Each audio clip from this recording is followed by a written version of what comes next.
ne l'attendait peut-être pas là, mais Jean-Pierre Maugendre publie un petit ouvrage intitulé « La lecture en question » chez Via Romana, très belle maison d'édition, un hymne à la lecture résumé en une phrase de Montesquieu « Je n'ai jamais eu de chagrin qu'une heure de lecture n'ait dissipé ».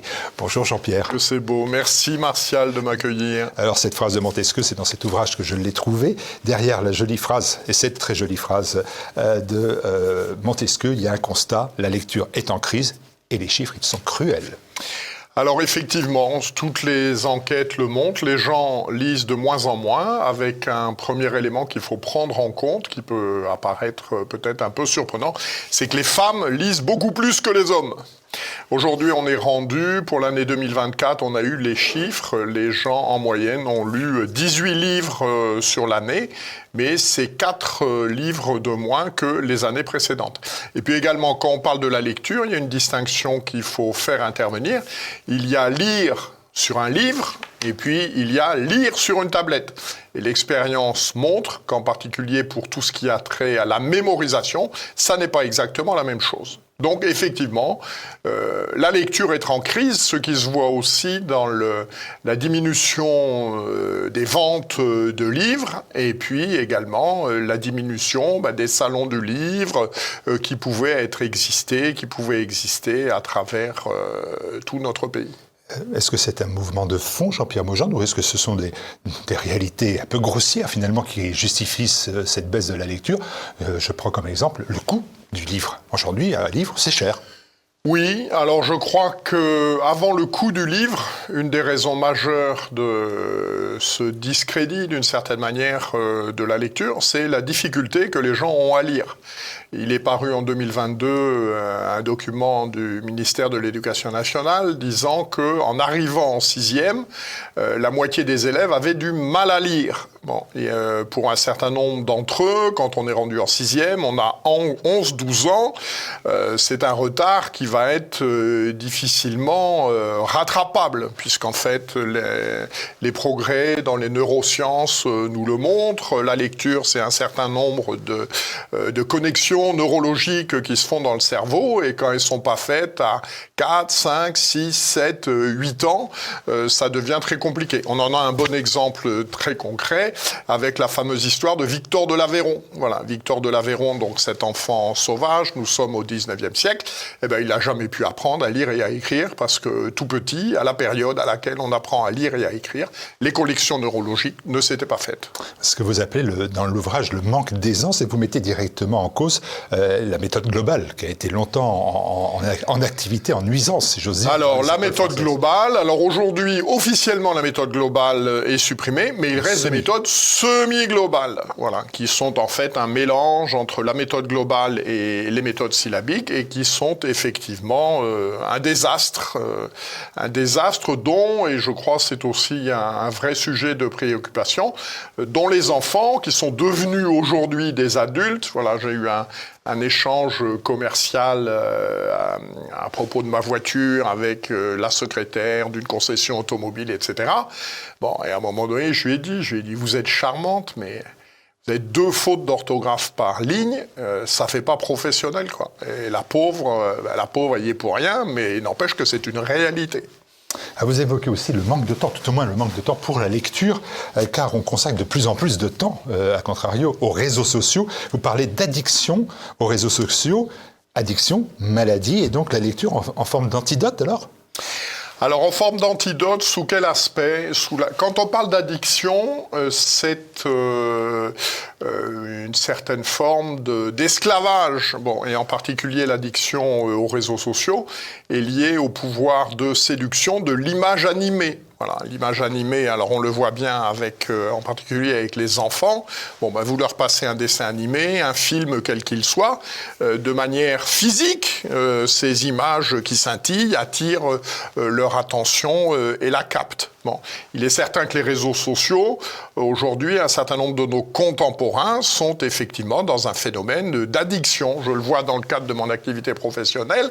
Bon, il y a des personnes, leur demander pendant 3 heures de ne pas consulter leur portable, pour un certain nombre, ça ne pose aucune difficulté. Et pour certains, je sens bien que c'est extrêmement compliqué. Donc il y a une véritable dépendance. Et pendant qu'on fait ça, on ne fait pas autre chose. Ça, c'est la loi de la vie. J'ai une fois une petite contradiction, par exemple, sur les livres pour les enfants. À notre époque, ça a à peu près le même âge, c'est pas antédiluvien, mais c'est un petit peu ancien, il y avait assez peu de livres pour les enfants, destinés aux enfants, avec des formes pour les enfants, avec des images pour les enfants. Aujourd'hui, vraiment, ça s'est démultiplié et l'accès du livre pour les enfants est beaucoup plus simple, finalement. Oui, alors moi les souvenirs que j'ai, les premières lectures c'était la bibliothèque rose et puis après c'était la bibliothèque verte, mais effectivement ça demandait un petit effort de concentration. Là aussi, je crois que c'est un élément tout à fait essentiel par rapport aux réseaux sociaux. C'est que la lecture, ça demande de la concentration. C'est-à-dire, si vous êtes sur un raisonnement logique ou si vous êtes sur une histoire dans le cadre d'un roman, etc., vous pouvez pas vous arrêter, ça demande un minimum d'attention. Or, toute la culture autour des réseaux sociaux est la culture du zapping. C'est-à-dire, je fais 30 secondes sur un sujet, puis 1 minute sur un autre, puis 30 secondes sur un troisième. On est là dans 2 cultures antagonistes dont l'expérience montre qu'elles sont difficiles à concilier. Les gens qui sont effectivement très dépendants des réseaux sociaux, la lecture continue, la lecture suivie, la lecture régulière, leur demande un effort, une attention. On en a un bon exemple. Voilà, prenez le métro et regardez combien sont sur leur tablette à regarder des préférences des vidéos, parce qu'il y a comme on vient de l'évoquer, il y a une attractivité de l'image animée, et combien sont en train de lire. Je crois que les résultats sont frappants. 90% des gens sont sur leur portable. Alors, il va y avoir une lecture, c'est celles qui sont consacrées, les pages qui sont consacrées à l'intelligence artificielle. Quand on va sur Grok, quand on va sur ChatGPT et beaucoup d'autres, eh bien, on lit forcément les informations qui sont données. Et vous parlez, vous, d'un outil formidable, mais vous précisez en même temps que l'intelligence artificielle ne doit pas se substituer à la nature humaine. Alors, ce sont vos termes. Hein. Ouais, deux éléments. D'abord, il est clair que l'intelligence artificielle, comme les moteurs de recherche, donc tel est d'une certaine manière le prolongement, a un impact direct sur la mémoire. C'est-à-dire à quoi sert-il de mémoriser telle ou telle chose, puisqu'il suffit d'aller consulter Google ou d'interroger ChatGPT pour avoir la réponse à la question que je me pose. Voilà. Donc on a objectivement là j'ai encore eu l'exemple il y a 3 jours, en faisant des courses, etc., un truc pas bien compliqué, 2 bottes de Cresson, très bien. Bon, 2 bottes de Cresson, 2,95 la botte de Cresson. Bon, j'ai trouvé avant le brave gars qui était sur sa calculette combien ça faisait, quoi. Je pense que de tête, il était incapable de le faire. Bon, c'est quand même un petit peu affligeant. Et puis l'autre aspect pour l'intelligence artificielle, pour l'avoir explicité, il faut avoir en tête que l'intelligence artificielle, c'est une compilation d'informations. C'est-à-dire qu'on nourrit l'intelligence artificielle et en fonction de ce qu'on lui a donné, elle vous répond. Si tout le monde, demain matin, se met à écrire que la Terre est plate, et si vous interrogez l'intelligence artificielle pour savoir si la Terre est plate, elle vous répondra que l'avis quasiment unanime est que la Terre est plate. Donc ça, c'est quand même un petit peu contrariant. Et puis un deuxième élément, c'est on ne peut obtenir de bonnes réponses que si on pose les bonnes questions. Et les bonnes questions, il faut qu'on ait, je dirais, une culture générale qui permet de poser la bonne question. J'aime à citer régulièrement, ce sera ma seule citation gaulliste de l'émission, donc cette phrase du général de Gaulle, disant que derrière les victoires d'Alexandre le Grand, on trouve toujours Aristote. C'est-à-dire qu'il y a toujours une réflexion générale qui préside aux bonnes décisions, même si elles apparaissent liées aux qualités personnelles de la personne. Et seule la culture générale, seul un éventail large des possibles et des questions que je vais pouvoir poser vont me permettre de poser les bonnes questions. En voyant aussi, pour l'avoir expérimenté en ayant posé récemment des questions sur le phénomène de la laïcité, la brave intelligence artificielle, comme en fait c'est une compilation de références, ben, si toutes les références sont des bêtises, la réponse sera aussi une bêtise. Cette question de l'IA, de l'intelligence artificielle, elle va être importante. Par exemple, on sait, et là je me tourne plutôt vers l'animateur de Terre de Mission, que Léon XIV va consacrer son prochain encyclique à cette question de l'IA. C'est effectivement le bruit qui court. Humanatis, Oui. magnifique humanité. C'est le bruit qui court sur l'IA. C'est donc quelque chose qui reste aujourd'hui un obstacle ou un outil. J'arrive pas à saisir comment vous voyez cette IA. Alors j'ai envie de vous répondre comme Ésope disait de la langue, c'est-à-dire que c'est la pire et la meilleure des choses. C'est-à-dire avec la langue, vous pouvez chanter les mérites, les louanges de votre ami, et puis lui partager les vérités que vous avez découvertes. Et puis ça peut être aussi la pire des choses, parce que vous pouvez dire du mal de votre voisin ou colporter des erreurs. Et moi, je pense que l'intelligence artificielle, c'est la même chose. C'est-à-dire ça peut être la pire et la meilleure des choses. C'est-à-dire que c'est un outil, mais ça doit être conçu, et ça doit rester conçu comme un outil. Je crois que c'est Bernanos qui, dans La France contre les robots, écrit qu'un des drames que vit notre humanité aujourd'hui, et il écrit dans les années 50, c'est qu'en fait, la maturité spirituelle, la maturité intellectuelle des êtres humains n'est plus aujourd'hui en phase avec le progrès technologique. C'est-à-dire que le progrès technologique va plus vite que ne va le progrès spirituel, le perfectionnement spirituel de chacun d'entre nous. Et il y a un moment où, effectivement, la machine nous dépasse. Alors votre livre est aussi un ouvrage de conseil pour reprendre l'habitude de lire. C'est même peut-être l'essentiel de l'ouvrage. Et vous trouvez une première réponse chez Saint-Bernard. Et je me suis dit qu'il fallait remonter au XIIe siècle. C'était aussi prendre le risque de perdre vos lecteurs en route. Mauvaise habitude. Non, Saint-Bernard, qu'est-ce qu'il nous dit? Il nous dit qu'il y a des gens qui étudient pour se glorifier. Il y a des gens qui étudient pour le plaisir de savoir, et c'est l'occasion de distinguer la curiosité de la studiosité. Voilà, la studiosité, c'est j'apprends parce que je suis à la recherche de la vérité, parce que notre intelligence est faite pour découvrir la vérité, pour appréhender la vérité. Et cette vérité que j'ai acquise, que j'ai découverte dans quelque domaine que ce soit, dans le domaine scientifique, dans le domaine historique, etc., dans le domaine de la connaissance, j'ai un long développement sur le sujet, sur la connaissance de la nature humaine. Eh bien, cette vérité que j'ai découverte, que mon intelligence a appréhendée, je suis en mesure de la partager. C'est-à-dire que cette découverte n'est pas une découverte égoïste, elle est une découverte pour le partage, pour mon édification à moi, si possible, et pour l'édification des autres aussi, c'est ce qu'il faut souhaiter. Avec beaucoup de rigueur, vous dites l'intérêt réel de la lecture.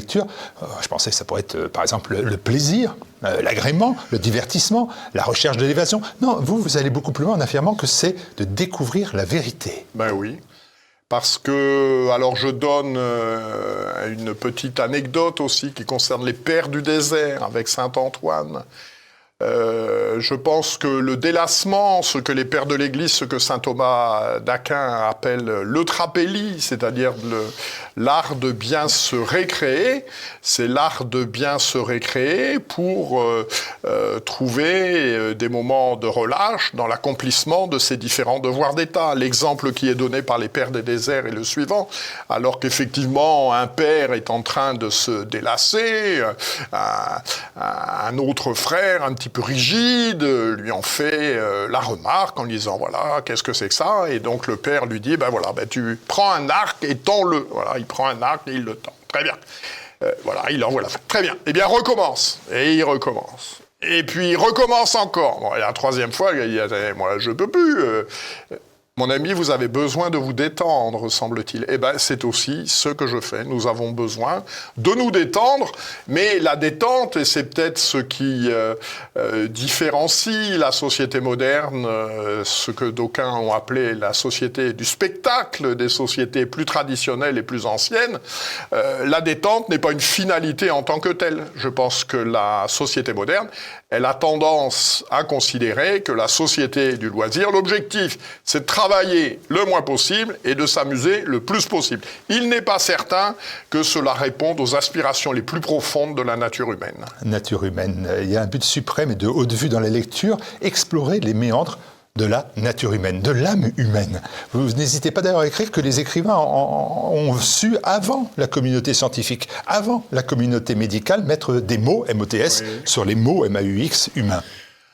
Alors, les mots humains, M-A-U-X, ce sont les passions qui animent le cœur de l'homme.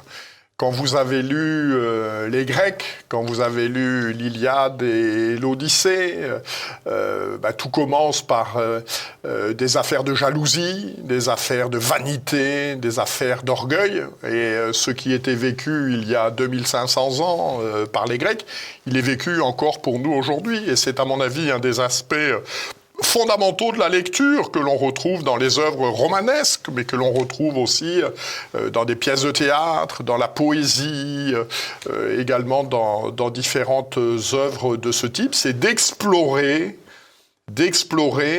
les mystères du fond de l'âme humaine. Voilà, je pense au père Goriot. Voilà, le père Goriot, son attachement à ses filles, mais également son avarice. Voilà, c'est des exemples. Moi, un homme admirable aussi pour explorer les méandres de la nature humaine, c'est bien sûr Molière. Voilà, donc ce qui était écrit il y a quelques siècles, je crois, reste pertinent pour aujourd'hui et nous permet de mieux nous connaître, c'est ce que disaient les anciens, Gnotis et Auton, connais-toi toi-même, et puis de mieux connaître les autres, de manière à bénéficier de l'expérience de ceux qui nous ont précédés sur cette terre et qui, pour un certain nombre d'entre eux, ont été confrontés aux mêmes difficultés que nous. J'ai tout un développement sur ce sujet, c'est que la lecture, elle est aussi un cumul d'expériences. C'est-à-dire, nous avons souvent tendance à croire que les difficultés auxquelles nous sommes confrontés sont uniques.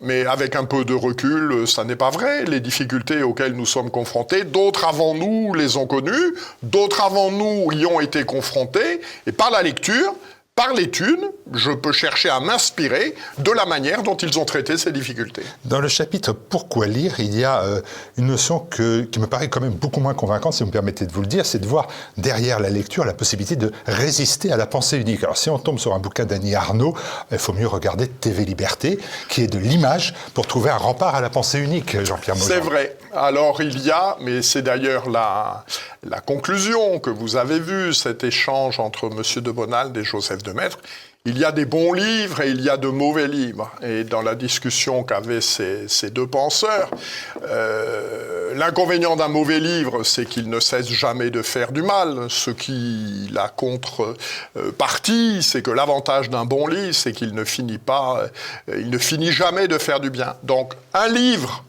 n'est pas, par principe, parce que c'est un livre, parce que c'est un support écrit, supérieur à une image animée ou à un film, etc. Il y a de bons et de mauvais livres, il y a de bons et de mauvais films. Ce sur quoi j'attire l'attention, c'est que le livre, aujourd'hui, me permet d'échapper à la doxa dominante, dans la mesure où l'ensemble des médias, l'ensemble de la culture dans laquelle nous sommes immergés est quand même une culture sensiblement opposée à ce que nous croyons et puis à la tradition de ce pays. Par la lecture, je peux m'extraire de l'information continue, des messages qui sont diffusés partout. Voilà. Si les livres trouvent un éditeur, si les livres sont autorisés, toutes ces questions-là, elles sont plus politiques, mais elles se posent aussi. Vous expliquez comment lire, mais aussi que lire, avec une liste de livres à découvrir, que l'on soit un enfant ou un adulte. Et je vais vous poser une question simple, parce qu'il nous reste peu de temps, Jean-Pierre. Vous savez que... Fugit impus. Voilà, vous savez qu'il y a un chronomètre qui est au-dessus de notre tête et qui nous rappelle que nous avons quelques instants encore. S'il y avait un ouvrage à lire, ce serait lequel? Attention, j'ai retiré de la liste la Bible, parce que je veux pas bien. Voilà, j'anticipais la réponse. J'anticipais la réponse, vous savez. J'écoute Terre de Mission tous les dimanches, donc j'avais pas d'inquiétude. Qui était précurseur dans les émissions religieuses sur les télévisions autres que France 2. Terre de Mission le dimanche. Alors, on retire la Bible, bien évidemment, le livre, avec L majuscule, à le et à livre. Alors, ensuite... Alors, je peux faire une réponse à la normande. Pas le livre qui vous plaît, Jean-Pierre Mogeant, le livre que vous proposeriez. Alors, je proposerais aussi, ce serait d'actualité avec l'élection du nouveau souverain pontife, donc Léon XIV, qui est un religieux augustin. C'est quoi un religieux augustin? Alors, un religieux pas terre de mission, là. Augustin, c'est l'évêque d'Hippone. Donc, on est à la chute de l'Empire romain, 4e siècle après Jésus-Christ. C'est un des pères de l'Église, un des pères de l'Église latine. C'est un des grands penseurs de l'Église. Et en particulier... Il n'a pas toujours été un saint?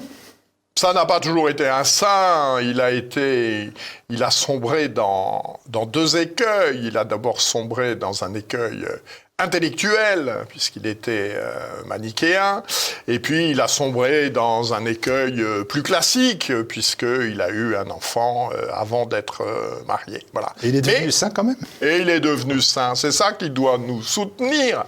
Et alors c'est à lui que je pensais, parce que je crois qu'à notre époque de grands bouleversements, voilà, lui il vit la chute de l'Empire romain. Je pense que nous sommes à cet égard avec des points de convergence identiques. Donc, il vit la chute de l'Empire romain.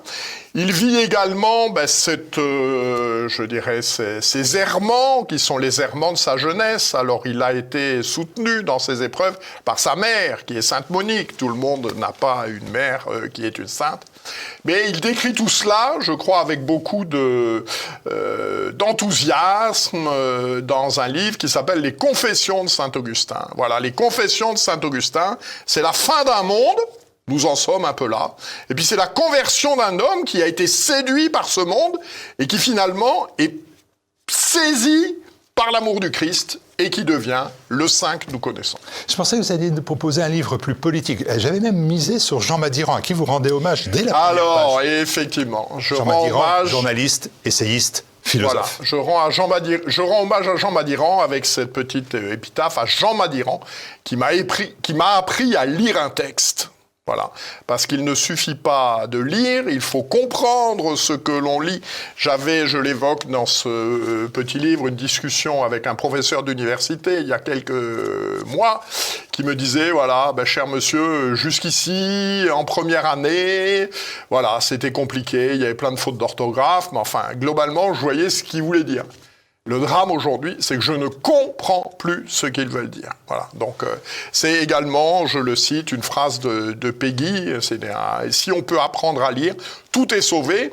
Jean Madiran, puisque vous l'évoquez, donc c'est un auteur contemporain, ça n'a rien à voir. Directeur d'un quotidien présent avec pendant des décennies. Saint-Augustin. Il nous livre une grille d'analyse, me semble-t-il, sur la société moderne, avec cette conviction centrale dans son œuvre, et en particulier dans un de ses livres qui s'appelle « Une civilisation blessée au cœur ». Il dit « Le drame de la société moderne, c'est l'impiété. L'impiété, c'est-à-dire, pour la civilisation qui est la nôtre, la civilisation civile, de refuser de reconnaître ce qu'elle doit à ses anciens. Et malheureusement aussi, cette impiété contamine un peu la société religieuse dans le refus par un certain nombre de personnes de la tradition qui fut celle de l'Église pendant 2000 ans. Jean-Pierre Maugendre, on se retrouve, je l'ai peut-être déjà dit, un dimanche sur 2 à 11h pour l'émission religieuse Terre de Mission sur TV Liberté. Et puisqu'il me reste alors 1 minute, un siècle, dirait Guitry, une petite question. Il y a un grand débat sur la taille plus ou moins volumineuse des livres pour qu'ils soient lus ou pour qu'ils soient achetés. Est-ce que vous avez fait votre choix en faisant un court ouvrage qui va à l'essentiel? Alors en fait, c'est une commande de l'éditeur. Donc Benoît Mancheron, qui est le directeur des éditions Via Romana, nous avons démarré, puisque nous en sommes au 2e ouvrage, une série de petits livres qui font une centaine de pages. On se dit ça doit pouvoir être lu en 1h30. La cible, ce sont les plus jeunes. On a fait un premier numéro sur l'obéissance en question. Là, on est sur la lecture en question. Essayer de mettre à la portée des gens qui ont le moins de facilité, et pas obligatoirement de leur faute, à lire des éléments qui leur permettront de mener au mieux leur vie, puisqu'on n'étudie pas pour le plaisir de savoir, on étudie pour mieux mener sa vie. Merci beaucoup Jean-Pierre Maujean. La lecture en question, c'est chez Via Romana et c'est en vente sur le site tvl.fr dans la boutique de TVL. Alors, nous avons un point commun. Un de nos points communs, c'est de lire beaucoup, vous et moi. Et j'ai l'habitude de dire que j'aime bien lire entre les lignes. Et j'ai trouvé, grâce à vous, une phrase de Sacha Guitry. Je me suis dit, je finirai là-dessus. Il est bon de lire entre les lignes, ça fatigue moins les yeux. Voilà, tout est dit. Merci Jean-Pierre. Merci Martial.